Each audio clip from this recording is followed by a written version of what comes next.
we don't do headphones anymore. What's wrong? You really yelled that. Like, she just screamed at me. Oh, I see it. Yeah, I Over thought here. there was something in here. You still have that thing in here. Get it out.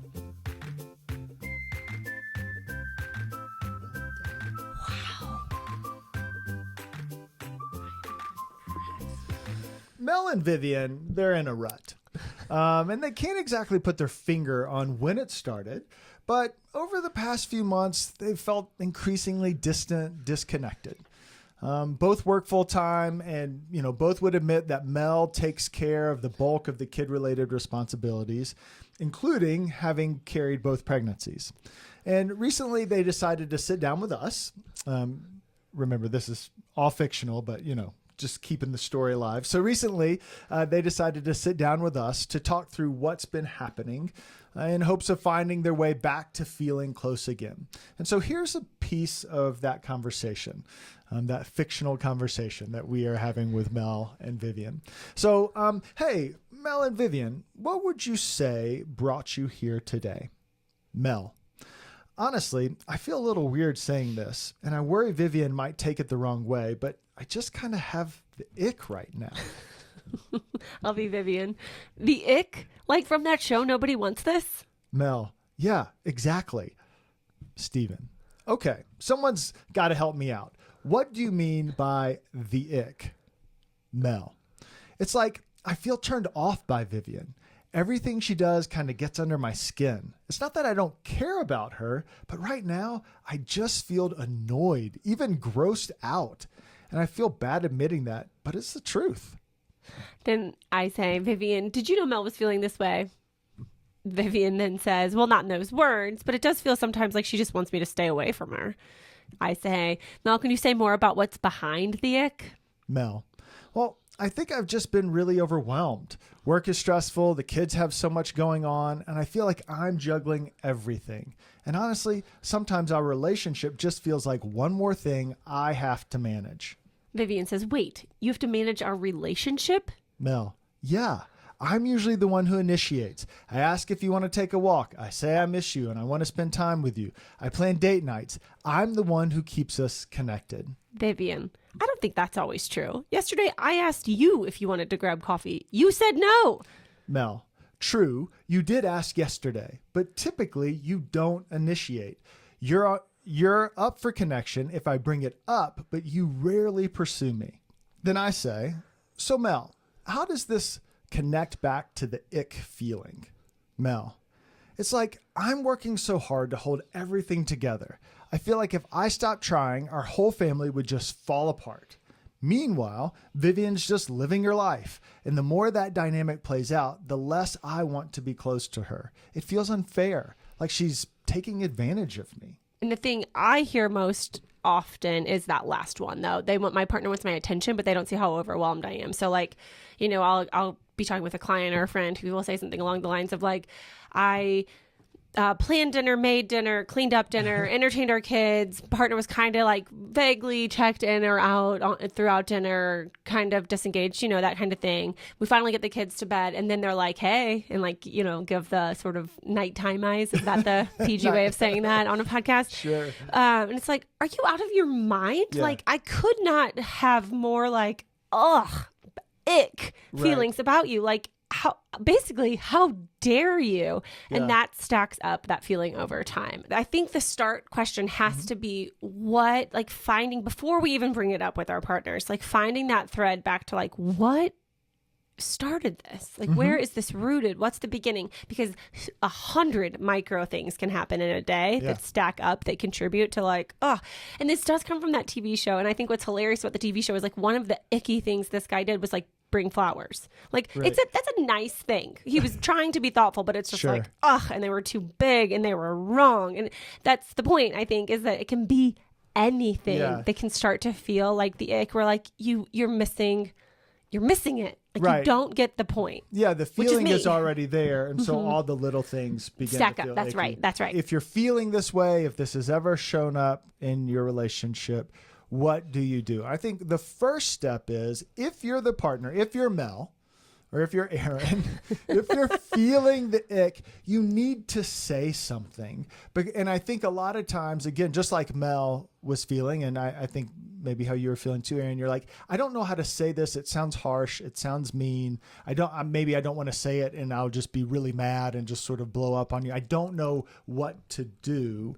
And so instead of saying something, you kind of hold on to it. But that is kind of where when there's silence around this, then there's just ever growing resentment around it.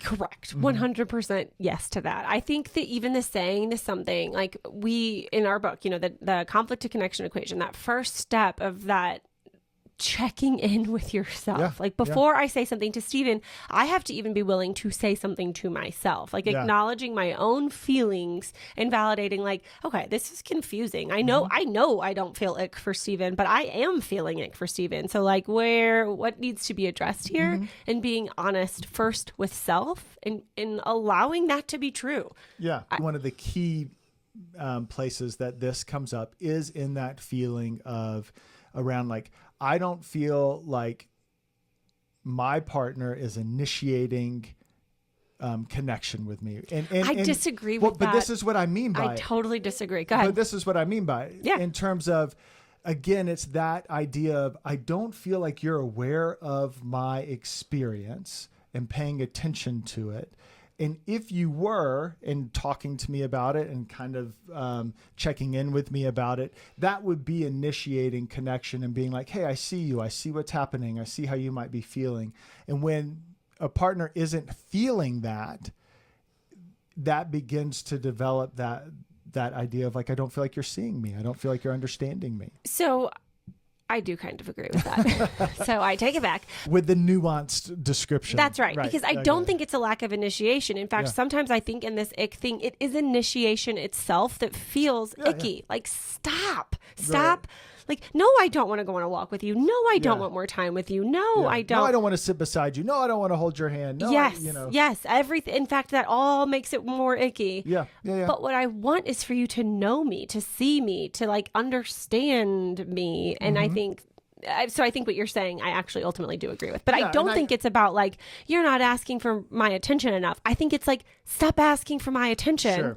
Sure. I am like, if you want my attention, do something about this, the rest of this. I'm clearly overwhelmed by something. I was overwhelmed by sickness and back to schoolness.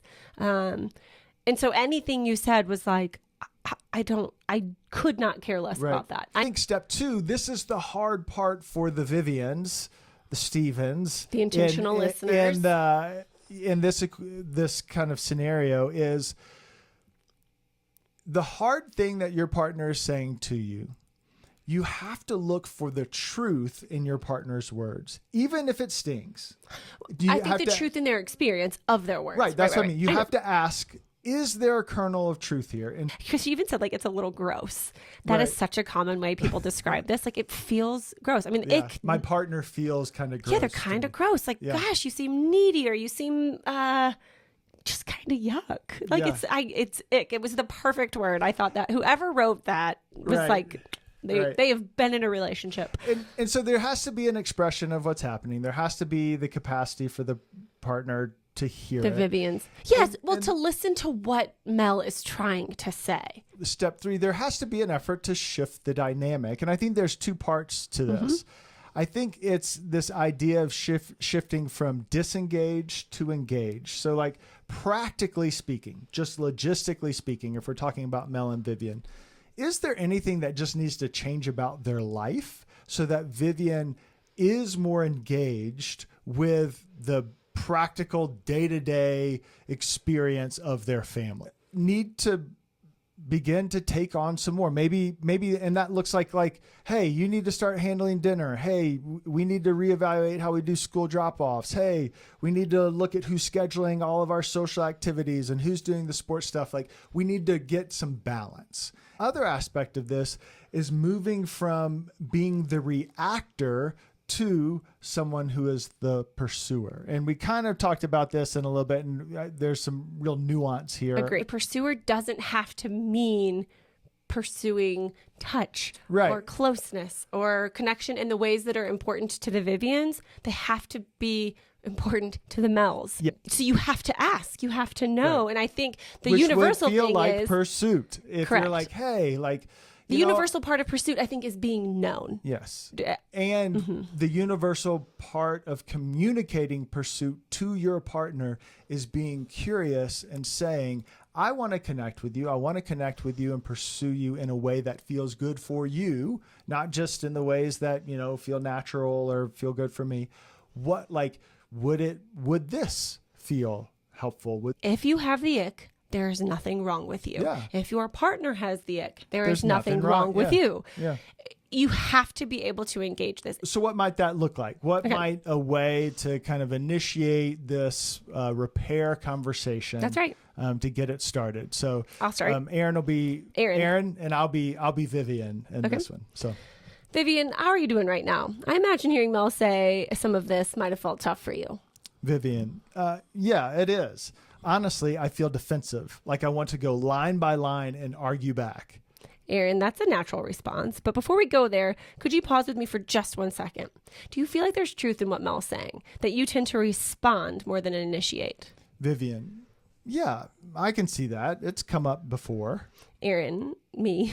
And could it be that, especially over the past few months, this pattern has felt even stronger for Mel?